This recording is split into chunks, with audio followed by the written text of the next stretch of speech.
Magna കാർത്ത എന്ന് പറയുന്ന ഒരു മെമ്മോറിയൽ ഉണ്ട്. പഴയ ഇംഗ്ലണ്ടിൻ്റെ ചരിത്രം അനുസരിച്ച് ഉണ്ടായ ഒരു ഉടമ്പടിയാണ്. ഇത്തവണത്തെ കഥ തുടങ്ങുന്നത് മാഗ്ന കാർത്ത എന്ന ഇംഗ്ലീഷ് ഉടമ്പടിയുടെ പേരിലാണ്. ഇതിന് ഇംഗ്ലീഷ് ഉടമ്പടി എന്ന പേരിൽ തള്ളിക്കളയാൻ വരട്ടെ. 12-ാം നൂറ്റാണ്ടിൽ ഇംഗ്ലണ്ട് ഭരിച്ചിരുന്ന അതിക്രൂരനായ ഒരു ഭരണാധികാരിയായിരുന്നു കിങ് ജോൺ. തലതിരിഞ്ഞ ഭരണരീതികൾ കാരണം പൊറുതിമുട്ടിയ ജനങ്ങളും പ്രഭുക്കന്മാരും പുള്ളിയെ ഉപേക്ഷിച്ച് തുടങ്ങിയിരുന്നു. ഒടുവിൽ ഫ്രാൻസ് കീഴടക്കാനായി കെട്ടിപ്പുറപ്പെട്ടു പോയ പുള്ളിയുടെ ആബ്സൻസിൽ ജനങ്ങളും ജനപ്രതിനിധികളും ഒരുമിച്ച് ചേർന്ന് പുള്ളിക്കെതിരെ ഒരു ആഭ്യന്തര കലഹം സംഘടിപ്പിച്ചു.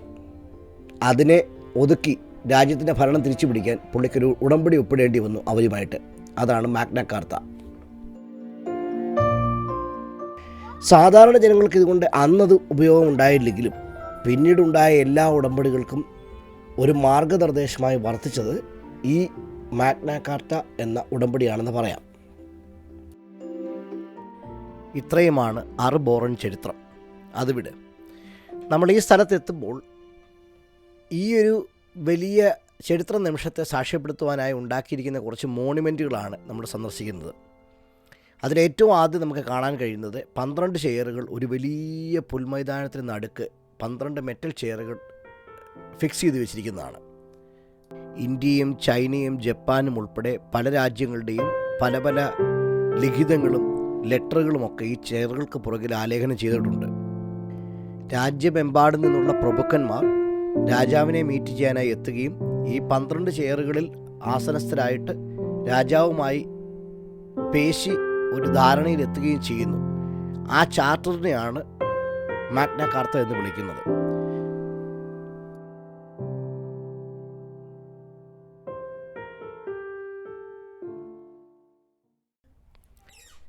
എനിവേ, നമ്മളതിൻ്റെ ചരിത്രം പറയുന്നതിനെക്കാട്ടിലും കൂടുതൽ നമ്മൾ ഈ സ്ഥലം കാണാനാണല്ലോ വന്നത്. ഈ കാണുന്ന റോഡാണ് നമ്മളിങ്ങോട്ട് എത്തിപ്പെടുന്ന റോഡ്. ഇത് വിൻസറിലേക്കുള്ള റോഡാണ്. ചെഡ്സിയിൽ നിന്ന് വിൻസറിന് പോകുന്ന റോഡാണിത്. ഇതിനടുത്ത് തന്നെ ഒരു വലിയ ബോട്ട് ക്ലബ്ബും ഒരു ബോട്ട് സർവീസും ഉണ്ട്. മൊത്തം ആ ഏരിയ മൊത്തം ഇങ്ങനെ പുല്ലുകളാൽ ചുറ്റപ്പെട്ട് കിടക്കുക. ഇതുപോലത്തെ പല ഇനം പുല്ലുകളാണ്. നല്ല രസമാണ്. പുല്ലിനകത്തോട് നടക്കാനും അതിനകത്ത് കിടക്കാനും ഒക്കെ നല്ല രസമുള്ള സ്ഥലമാണ്. പിള്ളേരും കൊണ്ട് വേണമെങ്കിൽ ഭയങ്കരമായിട്ട് എൻജോയ് ചെയ്യും. നല്ല രസമാണ് ആ സ്ഥലം. കാണാൻ മാത്രമല്ല, നമുക്കതുവഴി നടക്കാൻ പോലും. ഇവിടെ നമ്മൾ വേറൊരു പോയിൻ്റ് കണ്ടു. ഇത് ഞാൻ നേരത്തെ വായിച്ചിട്ടുണ്ട് ഈ പോയിൻ്റ്, പക്ഷേ ഇവിടെ ഞാനിതൊരു വിസിറ്റ് ചെയ്തിട്ടില്ലായിരുന്നു. ഇത് ജോൺ എഫ് കെന്നഡിയുടെ ഒരു മെമ്മോറിയൽ US ഗവൺമെൻറ് ഇവിടെ സ്ഥാപിച്ചതാണ്. അമേരിക്കൻ ഗവൺമെൻറ് ഇവിടെ സ്ഥാപിച്ചിരിക്കുന്നതാണിത്. അതെന്തുകൊണ്ടാണെന്ന് വെച്ച് കഴിഞ്ഞാൽ അമേരിക്കൻ ഗവൺമെൻറ്റിൻ്റെ കോൺസ്റ്റിറ്റ്യൂഷൻ ബേസ് ചെയ്തിരിക്കുന്നത് ഈ പറയുന്ന മാഗ്ന കാർത്ത എന്ന് പറയുന്ന 63 സെക്ഷൻസ് ഉള്ള ഈ ഉടമ്പടിയുടെ തുടർച്ചയായിട്ടാണ്. ഇതായിരുന്നു അവരുടെ ബേസ്, അതുണ്ടാക്കാനായിട്ട് കാരണമായ ബേസ്.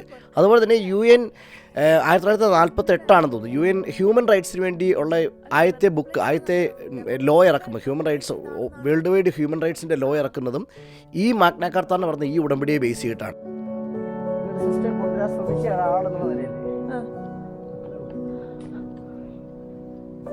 മനസ്സിലായോ? മലയാറ്റൂർമല കയറുന്ന മതി. വാ, ഞാൻ കയറാറില്ലല്ലോ ഇപ്പൊ അല്ല, പണ്ട്. മലയാറ്റൂർ മുത്തപ്പോ പൊന്മല കയറ്റം മുത്തപ്പോ അത്ര പ്രാധാന്യമുള്ളൊരു സ്ഥലമാണിത്. അപ്പം ഞങ്ങൾ തീരുമാനിച്ചു, ഓക്കെ, ഇത് ഇച്ചിരി ഒരു ചെറിയ കയറ്റം പോലെ മുകളിലോട്ട് കയറണം. ചെറിയതല്ല, നല്ല കയറ്റം ഉണ്ട് കേട്ടോ. അപ്പോൾ മമ്മിയൊക്കെ അവിടെ കിടന്ന് അങ്ങ് അണയ്ക്കുവാണ്. ഞാനും നന്നായിട്ട് അണച്ച്. ഈ വയറും വെച്ചോട്ട് കയറാൻ തീർച്ചയായിട്ടും ഇച്ചിരി പാടുണ്ട്. എനിവേ, ഏതായാലും ഞങ്ങൾ കയറാൻ തീരുമാനിച്ചു. അപ്പോൾ മോളി ചെന്ന് ജസ്റ്റ് ഒരു ഫലകം മാത്രമേ ഉള്ളൂ. അവിടെ ഒരു സ്തൂപം സ്ഥാപിച്ചിട്ടുണ്ട്, അത്രേ ഉള്ളൂ. പക്ഷേ it's something marking on the history. നമ്മളൊരു ഹിസ്റ്ററിക്കൽ പ്ലേസ് നമ്മുടെ അടുത്ത് നിന്നിട്ട് നമ്മൾ അവിടം വരെ ഒന്ന് കണ്ടിട്ടില്ലെങ്കിൽ പിന്നെ നമ്മൾ എന്ത് കാണാൻ വേണ്ടിയത്? അപ്പം അതുകൊണ്ട് അവിടം വരെ പോയത് കാണാമെന്ന് തീരുമാനിച്ചു. അങ്ങനെ ഞങ്ങൾ കഷ്ടപ്പെട്ട് കയറുവാണ്.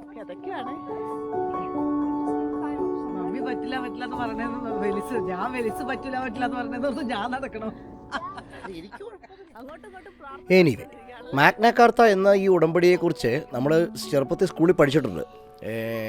പല ഹിസ്റ്ററി ക്ലാസ്സുകൾക്കകത്തും ഇത് പഠിച്ചായിട്ട് ഞാൻ ഓർക്കുന്നുണ്ട്. അന്ന് ഇതിൻ്റെ പ്രാധാന്യം എന്ത് പറഞ്ഞാൽ എന്നെ ഇതിൻ്റെ ഇതൊന്നും കത്തിയിട്ടില്ല. ഇന്നിവിടെ നമ്മൾ നേരിട്ട് നിൽക്കുമ്പോൾ അതൊരു വലിയ അനുഭവമാണ്. അതായത് ലോകത്തിലെ തന്നെ ഒരു വലിയ മാറ്റം കുറിക്കാൻ കാരണമായ ഒരു ഉടമ്പടിക്ക് സാക്ഷിയായ ഒരു സ്ഥലത്ത് നമ്മൾ നിൽക്കുവാണ്.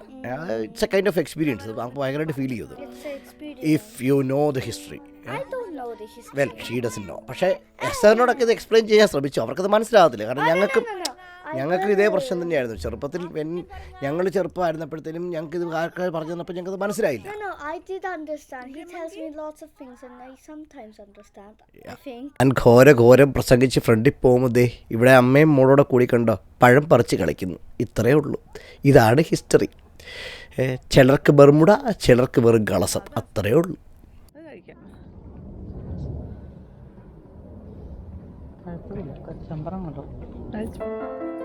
It was a really cool place. We were climbing on trees and we were walking a lot. Achu left when we gone to the highest place.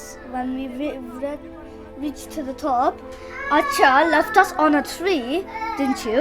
Yes. And we were struggling to get down. Yeah, because I want you to learn how to climb out. No, you're not allowed to do that. Yeah. So we had a good time. Do you remember anything about these monuments, this place where the stony hill was there? Yeah, I remember it, Lola. And my amma was taking a lot of the blueberries and apples. Yeah, plenty of fruits were around. Yeah. She kept on stealing them, in fact. It's not stealing, it's actually forest, so it's not anybody's property. വിശപ്പ് മൂത്തിട്ട് എസ്സർ ഓടിപ്പോവാണ് കാറിനകത്തേക്ക്. അതാണ് point. ഇതാണ് Magna Carta എന്ന monument.